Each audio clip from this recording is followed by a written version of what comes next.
Squad leader Representative Alexandria Ocasio-Cortez on Friday blasted House Democratic leadership for not stripping Representative Lauren Boebert, R. from her committee assignments, calling it an embarrassment. The New York Democrats' swipe at her own party is the latest development in the feud between Boebert and Ocasio-Cortez's fellow squad member Representative Ilhan Omar, D-Minn. "It's embarrassing that there is any hesitation on this," Ocasio-Cortez wrote. "How can we have different consequences for different kinds of bigotry or incitement? This should be treated equally and consistently," the self-described Democratic Socialist continued. "Incite against a member and you're stripped. End of story." She refuses to even apologize.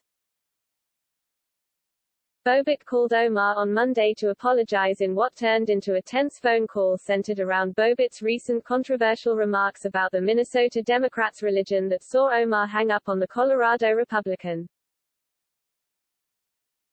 Boebert said she organized the call with Omar because she wanted to let her know directly that I had reflected on my previous remarks. Now, as a strong, Christian woman who values faith deeply, I never want anything I say to offend someone's religion. So I told her that. Even after I put out a public statement to that effect, she said that she still wanted a public apology because what I had done wasn't good enough. So I reiterated to her what I had just said, Boebert continued. She kept asking for a public apology, so I told Ilhan Omar that she should make a public apology to the American people for her anti-American, anti-Semitic, anti-police rhetoric. She continued to press and I continued to press back. And then, Representative Omar hung up on me. Omar issued a statement blaming Boebert for how the call unfolded and confirming that she ended the conversation. Today I graciously accepted a call from Representative Lauren Boebert in the hope of receiving a direct apology for falsely claiming she met me in an elevator, suggesting I was a terrorist, and for a history of anti-Muslim hate, Omar said in a statement. Instead of apologizing for her Islamophobic comments and fabricated lies, Representative Boebert refused to publicly acknowledge her hurtful and dangerous comments. She instead doubled down on her rhetoric and I decided to end the unproductive call.